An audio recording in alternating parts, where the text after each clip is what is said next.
नगरीय निकाय चुनाव में छत्तीसगढ़ में सियासत उफान पर है और जाहिर तौर पर भाजपा राष्ट्रवाद का एक मुद्दा भी लेकर चल रही है। राष्ट्रवाद के मुद्दे पे बात करने के लिए मेरे साथ में संतोष पांडे जी हैं। सर बताएंगे, अभी भाजपा राष्ट्रवाद को काफ़ी लेकर चल रही है, चुनाव में भी ये सारी चीज़ें बोलने और देखने को सुनने को मिल रही है। भारतीय जनता पार्टी और उससे पूर्व जनसंघ का जन्म राष्ट्रवाद, ये विचारधारा हमारे मूल में है और शुरू से ही कश्मीर हो या गुवाहाटी, अपना देश अपनी माटी, ये राष्ट्र की कल्पना, चाहे कश्मीर हो, गुवाहाटी हो, धारा 370 हो और जितने भी इस राष्ट्र के हित में जो हो सकते हैं वो सभी शुरू से लेकर के हम सब चलते रहे हैं।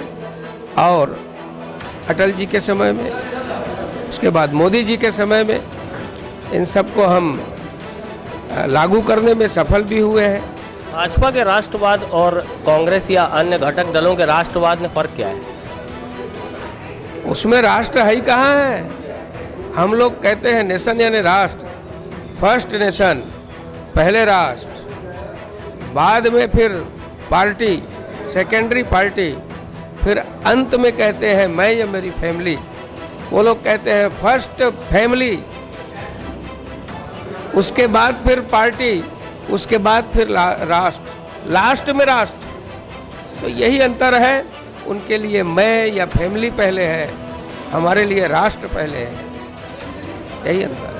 अभी जैसे चुनाव का जो एक समर चल रहा है, चुनाव के समर में क्या लगता है आपको, ये जो परिभाषा है आप लोग जिस तरह से समझाते हैं राष्ट्रवाद को, वो परिभाषा जनता के दिल में कितना पैठ कर पाएगी?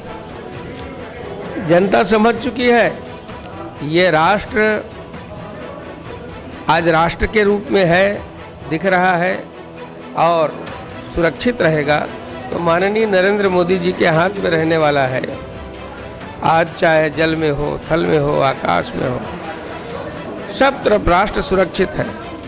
बड़ी बड़ी मिसाइलें, बड़े बड़े उपग्रह और सब प्रकार से सेनाओं को सुसज्जित करने का काम इस भारत माता के लिए, भारत की अखंडता को अक्षुण्ण बनाए रखने के लिए यदि कोई कदम उठाए हैं तो मोदी जी ही उठाए हैं।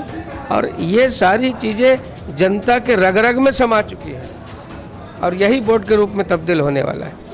एक अंतिम सवाल है, जैसे कि जो नरेंद्र मोदी जी का कार्यकाल रहा है, उसके पहले ये जो परिपाटी है राष्ट्रवाद की, भाजपा की, उस परिपाटी को सबसे सफलतम तरीके से किसने लॉन्च किया आपके मुताबिक? अगर आपकी पार्टी से हो तो भी बता दें, गैर विपक्षी दलों से हो तो भी बता दें। विपक्षियों में कहाँ, कभी उन्होंने कुछ किया ही नहीं।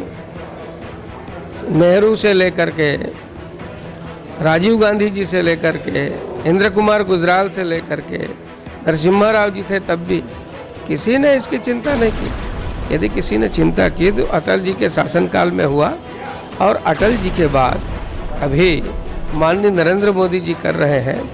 और मैं ये कह सकता हूँ कि राष्ट्र यदि सुरक्षित है तो माननीय मोदी जी के हाथों में, जो सब प्रकार से अपने आप को सर्वस्व अर्पित करके, तन मन सब प्रकार से समर्पित होकर के।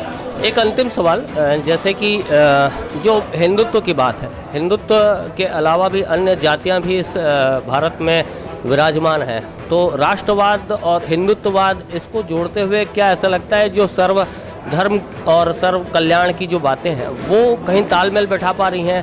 क्योंकि एक वर्ग है वो काफ़ी नाराज़ हो जाता है कभी किन्हीं बातों को लेकर, तो उसको देखते हुए क्या लगता है आपको कि आप समझा नहीं पा रहे हैं या लोग थोड़ा लेट समझ रहे हैं? सबका साथ, सबका विकास, सबका विश्वास, ये नारा माननीय मोदी जी ने दिया है। सबको साथ लेकर के, सबका विश्वास जीत करके और सर्वे भवन्तु सुखिनः की कामना करते हुए माननीय मोदी जी राष्ट्र को आगे बढ़ा रहे हैं। और केवल भारत में नहीं, हमारे राष्ट्र का, हमारे भारत का डंका पूरे विश्व में बज रहा है। और आने वाले समय में भारत ही सब प्रकार से नेतृत्व करेगा। मार्गदर्शन के साथ साथ शिखर पर भारत ही होगा, मोदी जी ही होंगे।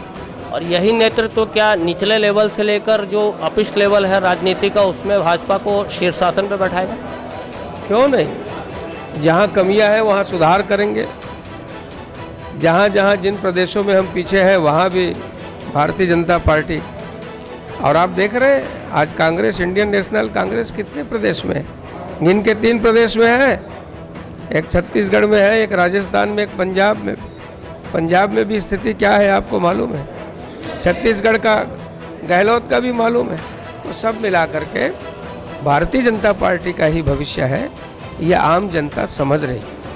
ये संतोष पांडे जी हैं। साफ तौर पर राष्ट्रवाद जो है और हिंदुत्ववाद है उसकी जो परिभाषा लगातार तलाशते रहते हैं लोग, उन विषयों पे लगातार विचार मंथन होते हैं और उनकी परिभाषा जानने की कोशिश करते हैं। तो सांसद के द्वारा, जो राजनांदगांव सांसद है संतोष पांडे जी, उनके द्वारा इस चीज़ को अपने तरीके से समझाया गया है और ये जनता को समझना होगा कि ये राष्ट्रवाद की परिभाषा और हिंदुत्ववाद की परिभाषा में वो किस तरह का निष्कर्ष निकाल पाती है और आगे नगरीय निकाय चुनाव में इन सब्जेक्ट्स का कितना असर पड़ता है, ये वक्त बताएगा।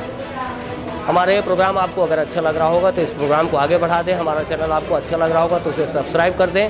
ये आपका जनमंच है, इस जनमंच में आपकी कोई राय होगी तो वीडियो के नीचे कमेंट बॉक्स है, उस कमेंट बॉक्स में अपनी राय ज़रूर रखें। नेशन फर्स्ट ABK न्यूज़ के लिए छत्तीसगढ़ के भिलाई से मैं हूँ शशिकांत तिवारी।